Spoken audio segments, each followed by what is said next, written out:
Un jour, un garçon s'enfuit de son école militaire.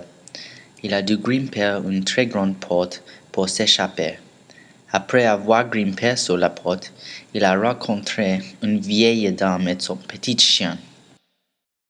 La vieille dame a demandé ce qu'il faisait et le garçon lui a dit qu'il s'enfuyait.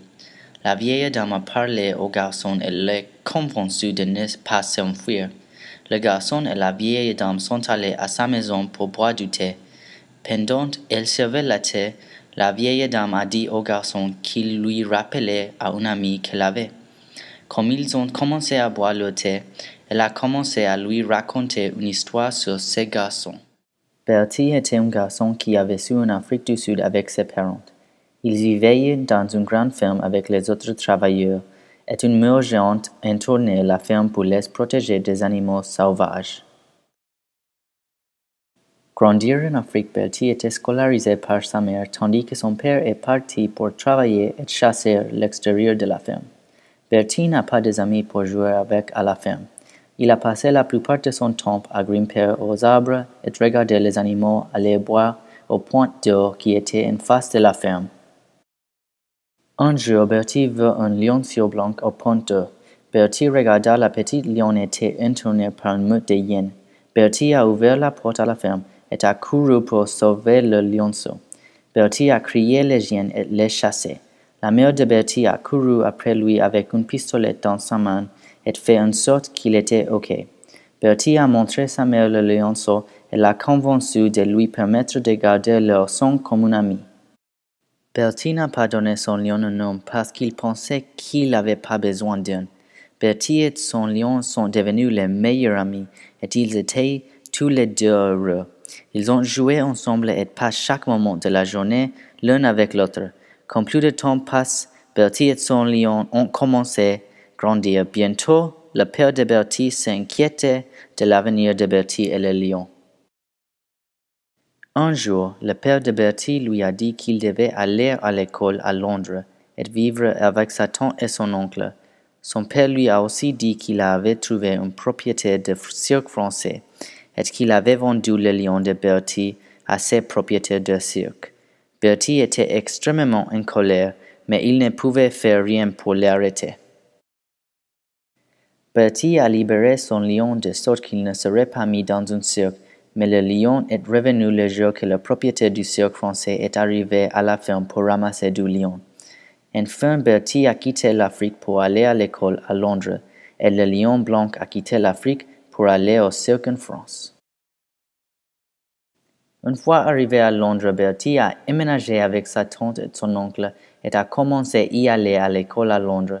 Bertie n'aimait pas l'école et il s'enfuyait parfois. Un jour, alors qu'il s'enfuyait, il a rencontré une fille nommée Millie. Bertie et Millie rapidement devenus de bons amis et Bertie s'est visiter Millie chaque dimanche. Bertie est allé dans l'armée et il a quitté l'école pour combattre dans la guerre. Millie est devenue infirmière et pendant longtemps elle ne voit pas Bertie, mais ils sont écrits des lettres. Millie et Bertie n'ont pas vu un autre pour 3 années. Pendant la guerre, Bertie est devenu un héros et il a été blessé pendant aider ses camarades. Millie s'installe en France pour aider à soigner les blessés. Un jour, en lisant le journal, elle vit une histoire pâle de Bertie et elle s'est alors précipitée à son hôpital pour lui rendre visite. Un jour, Bertie a vu une affiche sur un cirque français et son lion blanc. Il est devenu très excité et a provoqué une scène à l'intérieur du bistrot. Le propriétaire du bistrot dit Bertie et Millie l'histoire de Monsieur Melot, le propriétaire du cirque, et pourquoi il a dû fermer son cirque parce qu'il a été bombardé pendant la guerre. Bertie et Millie ont décidé d'aller trouver Monsieur Melot pour voir avait encore le lion blanc. Ils sont allés à la maison de Monsieur Melot et lui et le lion s'y trouvent. Après la réunion, le groupe a retourné au bistrot pour un repas. Bertie a décidé d'aider Monsieur Melot parce qu'il a pris soin de son lion. Ils ont retourné à l'hôpital de Bertie et Bertie a exigé que Monsieur Melot et le lion obtiennent un endroit pour rester jusqu'à leur retour en Angleterre. Après quelques jours, Bertie, Millie et le lion sont retournés en Angleterre et Bertie et Millie se sont mariés. Comme les années passaient, Bertie et le lion ont grandi. jusqu'à ce que finalement le lion est mort.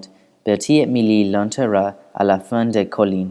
Bertie, devenu très déprimé après la mort de son lion, et rien que Millie fait le rendait heureux. Un jour, Bertie a décidé de faire une statue d'un lion blanc, afin que son lion se souviendra toujours. Finalement, Bertie mourut aussi, et il a été enterré à côté de son lion. Millie a terminé son histoire et a convaincu le garçon de retourner à son école. Il a décidé de revenir en arrière et lui a demandé s'il peut revenir visiter. Elle a dit oui et l'a ramené à l'école. Le garçon est remonté sur la porte et retourna à l'école. Le garçon ne pouvait pas arrêter de penser à l'histoire et il est retourné à la maison d'Emily le lendemain. Il n'a trouvé personne et il a vu le ciel se remplir de papillons et il a entendu la voix d'Emily lui disait d'être bonne et de se rappeler l'histoire.